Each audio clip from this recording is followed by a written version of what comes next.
स्वागत है आप सबका आपके YouTube चैनल में स्टडी विथ मी में। और वैकेंसी आ रखी है राष्ट्रीय, जैसा कि आप देख पा रहे होंगे, राष्ट्रीय मुक्त विद्यालय शिक्षा संस्थान, national institute of open schooling. तो इसमें वैकेंसी आई टोटल 7 पदों पर है और हर एक पद पर नंबर ऑफ वैकेंसी अलग अलग हैं, तो हम डिटेल में देखेंगे। चलिए शुरू करते हैं। और एक प्रथम बात बताऊं, अगर आप पहली बार इस चैनल को विजिट कर रहे हैं तो आपको सब्सक्राइब कर लेना चाहिए। बड़े फायदे की चीज़ रहेगी आपके लिए, क्योंकि टाइम टू टाइम पर आपको जो भी भर्तियां आती है उसका डिटेल नोटिफिकेशन, आपको सही जानकारी, सटीक जानकारी आपको इस पर मिल जाती है।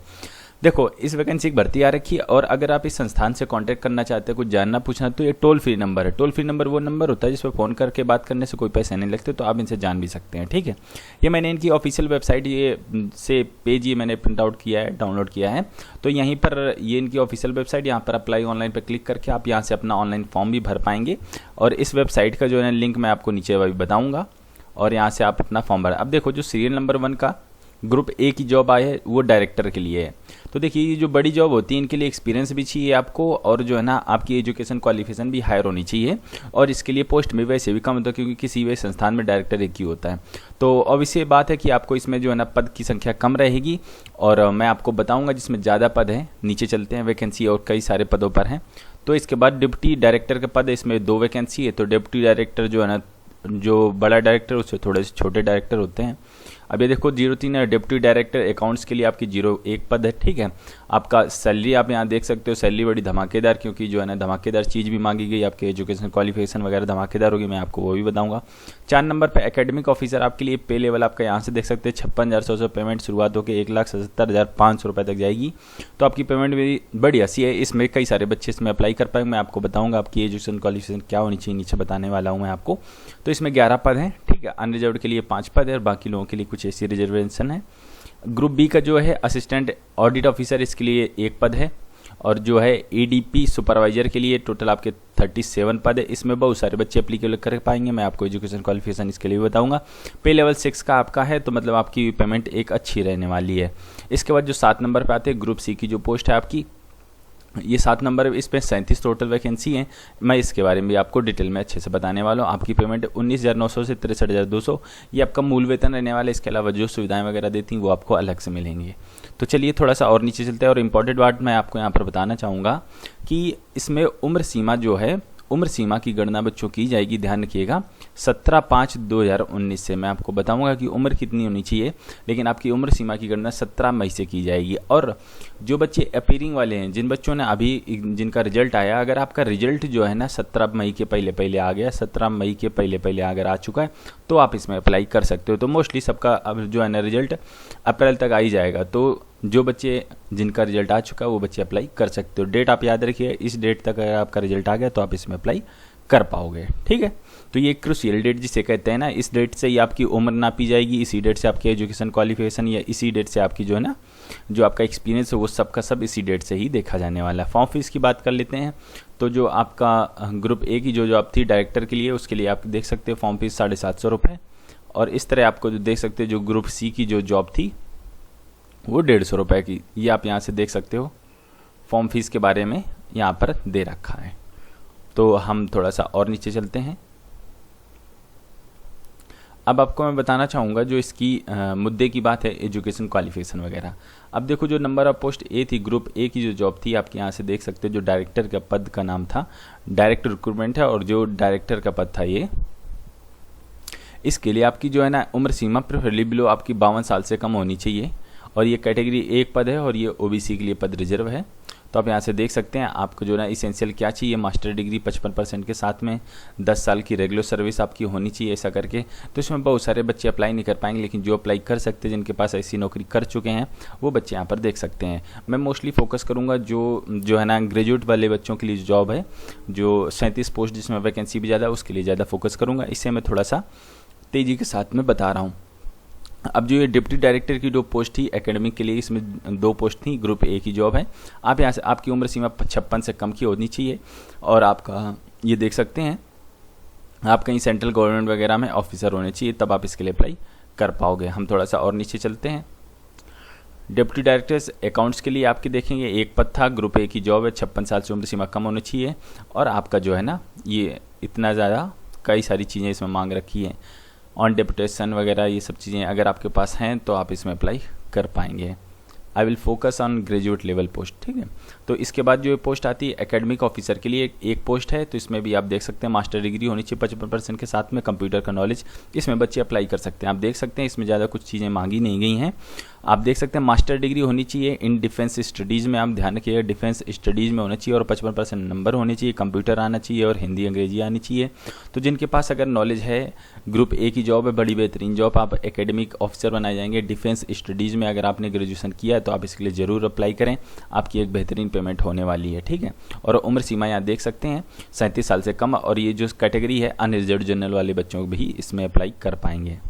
अब इसके बाद एकेडमिक ऑफिसर इंग्लिश के लिए, जिनके पास इंग्लिश के लिए है, मास्टर डिग्री अंग्रेजी में है, ग्रुप ए की पोस्ट रहेगी, 37 साल से कम उम्र सीमा होनी चाहिए और जो है कंप्यूटर आना चाहिए, हिंदी अंग्रेजी आनी चाहिए, वो बच्चे भी इसमें अप्लाई कर पाएंगे। अब लेकिन इसमें मास्टर डिग्री आपकी किस में होनी चाहिए, अंग्रेजी में होनी चाहिए, तभी जो है ना आप इसके लिए अप्लाई कर पाओगे, ठीक है। ये बात इसकी हो गई। और एकेडमिक ऑफिसर फाइन आर्ट्स में आपकी जो ना ग्रेजुएशन जो मास्टर डिग्री होनी चाहिए वो फाइन आर्ट्स में होनी चाहिए, 55% नंबर होनी चाहिए, कंप्यूटर आना चाहिए, हिंदी अंग्रेजी आनी चाहिए, ग्रुप ए की जॉब है, पेमेंट आपकी बेहतरीन रहने वाली, 37 साल से कम आपकी उम्र सीमा होनी चाहिए। हम थोड़ा सा और नीचे लेके चलते हैं आपको। लिंग्विस्टिक के लिए आपको देखिए मास्टर डिग्री होनी चाहिए लिंग्विस्टिक में, तब आप इसके लिए अप्लाई कर पाओगे, एक पोस्ट आपकी इसमें है। इसके बाद आप एकेडमिक ऑफिसर मास कम्युनिकेशन में पोस्ट ग्रेजुएशन डिग्री है, तो आप इसके लिए अप्लाई कर पाओगे। बाकी सेम चीज़ें सबकी तरह सेम है। अब देखो एकेडमिक ऑफिसर साइकोलॉजी के लिए अगर आपने मास्टर डिग्री साइकोलॉजी में कर रखी तो आप इसके लिए अप्लाई कर पाओ, ग्रुप ए की जॉब है। थोड़ा सा और नीचे देखेंगे, एकेडमिक ऑफिसर संस्कृत के लिए अगर आपने मास्टर डिग्री संस्कृत में करके रखी तो आप इसके लिए अप्लाई कर पाओगे, उम्र सीमा 37 साल से कम होनी चाहिए, ठीक है। मास्टर डिग्री अगर आपने साइंस में कर रखी, फिजिक्स केमिस्ट्री बॉटनी जियोलॉजी वगैरह में 55% नंबर के साथ में, तो आप इसके लिए अप्लाई कर पाओगे, ग्रुप ए की जॉब है, 37 साल से कम आपकी उम्र सीमा होनी चाहिए और पोस्ट ये अनरिजर्व है जनरल वाले बच्चों के लिए, ठीक है। और देखते हैं सोशल साइंस में अगर आपने post graduation history geography political science वगैरह से कर रखी, 55% नंबर हैं, हिंदी अंग्रेजी आती है, कंप्यूटर का नॉलेज आपके पास, 37 साल से कम उम्र है, तो आप इसके लिए अप्लाई कर पाओगे। थोड़ा सा और नीचे लेके चलता हूँ। स्पेशल एजुकेशन, अगर आपके पास स्पेशल एजुकेशन में मास्टर डिग्री है तो आप इसके लिए अप्लाई कर पाओगे। अगर आपके पास एमएड है मास्टर डिग्री, ठीक है, तो आप इसके लिए अप्लाई कर पाओगे। 37 साल से कम आपकी उम्र सीमा होनी चाहिए, मतलब बड़ी बेहतरीन वैकेंसी है। योगा के लिए आ रखी है, अगर किसी ने मास्टर डिग्री योगा में कर रखी है, 55% नंबर है, कंप्यूटर आता है, हिंदी अंग्रेजी आती है, 37 साल से कम उम्र सीमा है, अनरिजर्व के लिए पोस्ट ये ओबीसी के लिए पोस्ट रिजर्व है, ओबीसी वाले बच्चे इसमें अप्लाई कर पाएंगे। आगे देखेंगे योगा के लिए, भाई मैंने पहली बार बता रहा हूँ, ये कोई वैकेंसी आ रखी थी। अब देखो असिस्टेंट ऑडिट ऑफिसर के लिए एक पोस्ट है, ग्रुप बी की पोस्ट है, 5 साल का एक्सपीरियंस होना चाहिए अकाउंट ऑडिट में, तब आप इसके लिए अप्लाई कर पाओगे, ठीक है। और साथ में आपको डिग्री क्या होनी चाहिए, वर्किंग नॉलेज कंप्यूटर में होना चाहिए, वर्किंग हिंदी और अंग्रेजी आनी चाहिए। और यहाँ से जो है ना अगर आप इसके लिए डिजर्व करते हो, अगर आपका 5 साल का एक्सपीरियंस है, गवर्नमेंट के किसी डिपार्टमेंट में काम कर चुके हो, तभी आप इसके लिए अप्लाई कर पाओगे। हम थोड़ा सा नीचे चलते हैं। अब यहाँ से बम्पर वैकेंसी वाला काम शुरू हो जाता है। For the post of EDP supervisor की जो पोस्ट थी, आप यहाँ से 37 वैकेंसी देख सकते हो। ग्रुप बी की ये जॉब रहने वाली, unreserved 18, OBC 11, SC 2, ST 1। Economy weaker section वाले बच्चे भी इसमें फॉर्म भर सकते हैं। इकोनॉमी वीकर सेक्शन के वो बच्चे होते हैं जो जनरल कैटेगरी में आते हैं, जिनकी जो है ना आय निर्धारित आय से कुछ कम होती है, तो वो बच्चे अपना सर्टिफिकेट बनवा सकते हैं। डेट मैंने पहले बता दी 17 मई के पहले का आपके पास सर्टिफिकेट होना चाहिए, तभी आप ये मान्य हो पाएगा।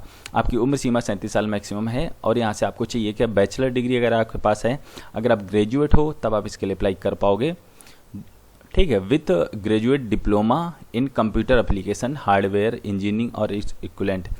तो मतलब कि आपके पास बैचलर डिग्री तो होनी चाहिए, साथ में आपके पास पोस्ट ग्रेजुएट डिप्लोमा भी होना चाहिए कंप्यूटर एप्लीकेशन में, तब आप इसके लिए अप्लाई कर पाओगे, ठीक है। और देखो 3 साल का experience in programming and system development किसी भी बिग फर्म में, मतलब किसी भी जो कंप्यूटर के क्षेत्र में काम करती हो कंपनी, उसमें जो है ना आपके पास 3 साल का एक्सपीरियंस होना चाहिए। या फिर आप officer of the central government वगैरह हैं, तब भी आप इसके लिए अप्लाई कर पाओगे, ठीक है। ये बात इसके लिए हो गई, ये इंपॉर्टेंट चीज़ थी, तो ध्यान रखिएगा। अगर आप बैचलर्स डिग्री है और जो है ना पोस्ट ग्रेजुएशन डिप्लोमा है, तब आप इसके लिए अप्लाई कर पाओगे। और साथ में 3 साल का एक्सपीरियंस भी मांगा गया है। थोड़ा सा आगे देखते हैं। इसमें देखेंगे जो है ना जूनियर असिस्टेंट, इसमें भी आपकी टोटल 37 पद हैं। ग्रुप सी की जॉब है। आप यहाँ से बंटवारा देख सकते हैं किस तरह जो है ना कास्ट के साथ में सीटें बांटी गई हैं। अब देखते हैं इसमें एसेंशियल एजुकेशन क्वालिफिकेशन क्या है। Senior secondary from the record university, ठीक है, मतलब सीनियर सेकेंडरी पास होकर 6/12 आप यहाँ से पास होना चाहिए। Working on computers with speed not less than 6000 की डिप्रेशन पर आवर, मतलब 6000 कि पर आवर के हिसाब से, ठीक है, इतनी जो है ना आपकी टाइपिंग स्पीड होनी चाहिए कंप्यूटर में। किस में होनी चाहिए? 6000 की टाइप कर लो कंप्यूटर में। और आपका जो है ना हिंदी अंग्रेजी के बारे में आपको पता हो, वर्किंग नॉलेज हिंदी और अंग्रेजी, ठीक है।